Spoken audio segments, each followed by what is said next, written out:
What can I say about the Port Adelaide Football Club? They are the most cats and dogs.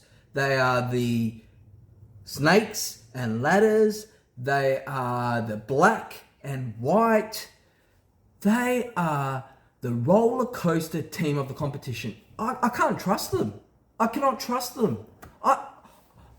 This team is a better tipster nightmare. When you think they're going to win, they lose. When you think they're going to lose, they win. Come on, show me some consistency. Here we are, a few weeks in. We beat Hawthorn last week, who were undefeated. We beat them at home. Not just beat them, we smashed them. And today we beat the Swans at the SCG, last year's grand finalists. Okay, Swans have got their injuries. Papley's out, they've got Mills out. But we've got our injuries as well. We've got no Zach Thurcher, a key defender, out. We've got no, Lukosius out, who we traded for to get him in. He's out for another few weeks. We've got no Marshall in the side. These are key defenders and key forwards that we're missing. Okay, we've got a gun midfield that's keeping us afloat. But Sydney, I don't think they'll make the top 8. They haven't even won a game at the SCG this season. How can you go from grand finalists to not even making finals? How can we Port Adelaide lose to St Kilda and Essendon? St Kilda and Essendon, 2 bottom 4 teams, yet beat Hawks and Sydney. Maybe we're doing a Brisbane. Maybe we're doing a Brisbane of 2024. Like Brisbane lost their first few games of the season. Got some momentum, end up winning the premiership. Is that Port Adelaide this year? Hopefully. If it is, I'm loving it. I'm loving it. But I just can't stand the roller coaster that they are. They are somewhat like a DV relationship or something. You have your good times, low times. You just want to get annoyed at them and then you love them. Look, we did have Josh Carr coaching that first 3 quarters. That's why we're winning. Then Hinkley said to Carr, hold my Coke can. I'll take it in from here. And then Sydney were on a bit of a surge in the last quarter. They almost came back. Lucky they were missing. Lucky the Lizard was missing in front of goals. Mate, he's dropping down my 2018 draft ranking list after that game. Our inside 50s need to be worked on. Ollie Wines had to be subbed out. I believe it was a medical issue. Darcy Byrne-Jones should not be in our senior side. We didn't play Darcy Byrne-Jones last week because he got suspended and we dominated. He does one little thing every game, the little 1%. Like today, he kicked a goal on the goal line. I could have kicked a goal on the goal line. Drop Darcy Byrne-Jones, play Joe Berry. Okay, Joe Berry's our first round pick that we got in last year's draft. He's still a kid, he's only 18, but get some games into him. Darcy Byrne-Jones is not a game changer. Ollie Lord, he's doing okay. He's still a bit young, but he's doing well. Georgiades, future Coleman medalist maybe. He kicked 3 goals again. He's kicking his 3-4 goals a game. Keep it up, mate. You're going to be high in that Coleman leaderboard. Sam Powell-Pepper, we didn't have him last year. He did his ACL. He's back in the side. Even our top 3 gun players, our 3 amigos, Jason Horne-Francis dominated again.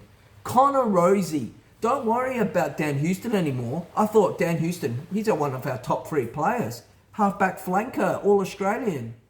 He's gone to Collingwood. What are we going to do to fill that gap? Boom!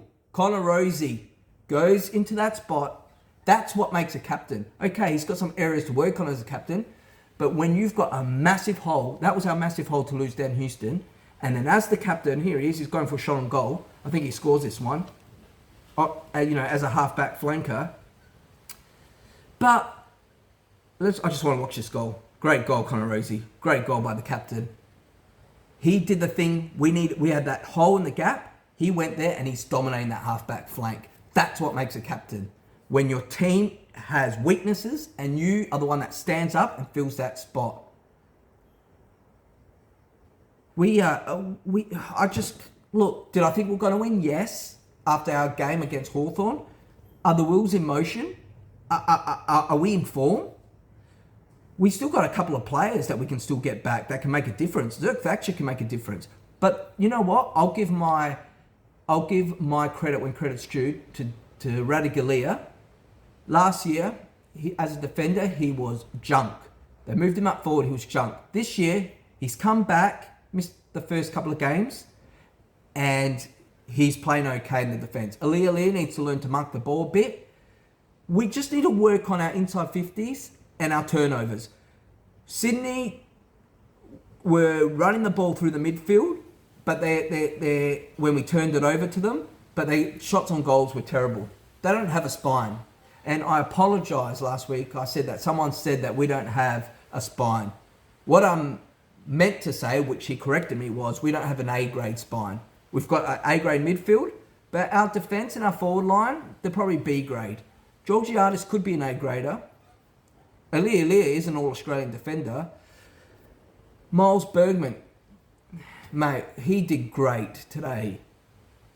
Sam Powell-Pepper, like I said, fantastic. Came back from an ACL. Excellent. Even those little kids that we've got there, I don't even know their names yet because they just played a couple of games. Cochrane, is it Cochrane? I don't know. Whoever they are now, I still have to learn who these players are. They're doing well. I think the thing is, we need to keep Zach Butters in this side. We need to keep Zach Butters because if we're going to keep being a competitive side, Zach Butters is the difference. We didn't have Zach Butters the first, 3 weeks, I think it was, with his knee injury. We beat Richmond without Zach Butters. Got smashed by Collingwood. That was our practice game, basically, without Zach Butters. We didn't have Zach Butters for the Essendon game. And then the St Kilda game, he came back, but it was his first game back. I don't know what it is, Zach, but you need to stay with our club. Here. You want money? Here. You want money? Here, take my money, Zach. Take my money. Take my money, mate. If you want to stay at this club, if it's about money, we'll give you the biggest freaking contract. You deserve it. Don't go to the Bulldogs. I know you want to go play with Bontempelli. He's a bit of a hero of yours. But just remember what happened in 2018. Bulldogs had the chance to pick you up in that draft. But no, they went with the pretty boy, Bailey Smith. Didn't they, over you? They chose Bailey Smith over you. And where's Bailey Smith now? He's not even at the Bulldogs. He's at Geelong. You could have had Zach Butters, the best player, I think, the best player in the 2018 draft. They didn't want you then. They can't have you now. You're re-signing with this team. I think we can do better. Like, I was a bit icky when when Sydney were coming back towards the end there. I was getting a bit, oh my goodness. Lucky they kept missing in front of goal. But if we keep playing Connor Rosie back there, I think in the halfback flank, that's been the move of the season for us. Definitely the move of the season. We've got North Melbourne next week at home. I like to say, well, that's just going to be a walk in the park. Surely they're going to be a walk in the park. But who knows with this team? Who knows with this team? They're so unpredictable. Don't be, yes, they should beat North Melbourne at home next week. But if they're playing well, they're playing well. And also, congratulations to Travis Boak. He's now entered the top 10 of the AFL VFL games with the club. He's on about 376 or so games. He's playing okay. Ollie Wines had to be subbed out because of what I believe, correct me if I'm wrong, a medical issue that he had. We brought Rory Atkins into the side. Yeah, Rory Atkins over Joe Berry. Go frickin' figure. These selections.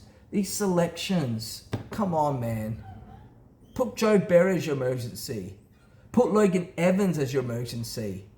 I don't know if we can get Logan Evans back in the side because Connor Rosie's taking that halfback flank. I like Logan Evans. I like Joe Berry. He's a kid, but we'll get him in there. Jason Horne-Francis, a machine.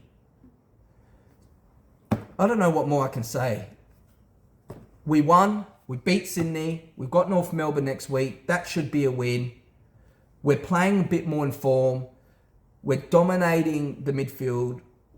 Our forward line are playing well. Our defence are playing well. Little chinks in the armour that we can fix to be a real competitive club. We've got the skills to be a top 8 team, yes, but we just got to be consistent. Well, that's my take on today's game. I'll see you all next week for North Melbourne. Have a happy Easter. Until next time.